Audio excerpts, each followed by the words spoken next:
So growing up, I was very adamant about thinking that all Christians were bad people, especially because I thought they spread hate instead of love. And so in my mind, I thought that I should use the book that they're basing everything off of against them. But then one day when I opened up the Bible app, it does a verse of the day.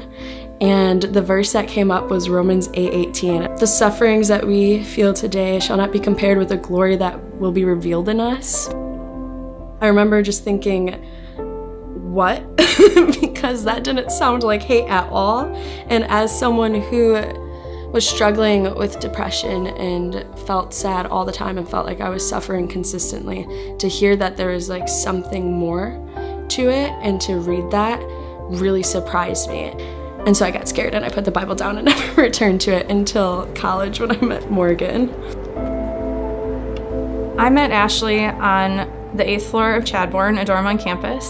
She was very talkative and came to my door and invited me to go out with a bunch of the girls from the floor and check out Taste of Madison. So as we were walking over there together, we were standing at a bus stop on the corner, and I noticed that she has a little cross tattoo on her wrist.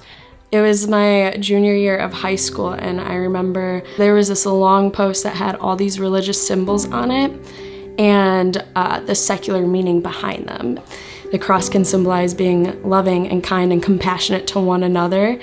And so when I read that, I was very stuck on it. All I can think was I need this as my first tattoo. Morgan, she asked me about my cross, and she says, "Hey, so I noticed you have a cross tattoo, so you must be Christian, and I was wondering if you would want to check out a church with me sometime."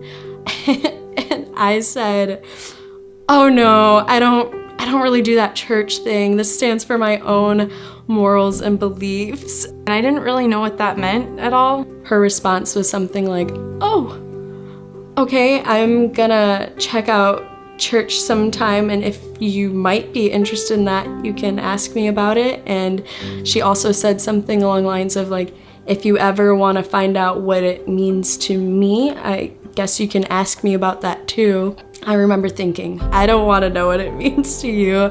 Why would I ever come to you with these questions?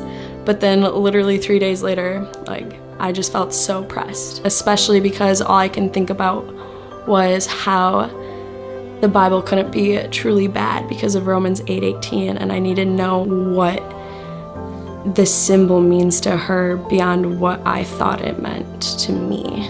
All of her questions made me start to dig deeper into the Bible and look up, okay, who is Jesus and who is God, and what does that mean for my life now? I don't remember what I had asked, but I remember she was just I can't answer that, but I go to a Bible study every week.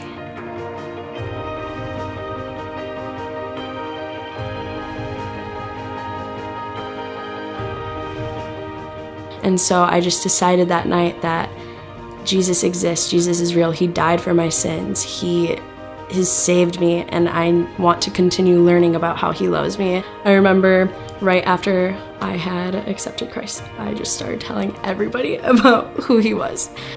Last November, Ashley and I decided to get baptized together. And I remember she had gone first, and I was so overwhelmed by this feeling of, look how much God has used Morgan in my life and how God is going to continue using her in other people's lives.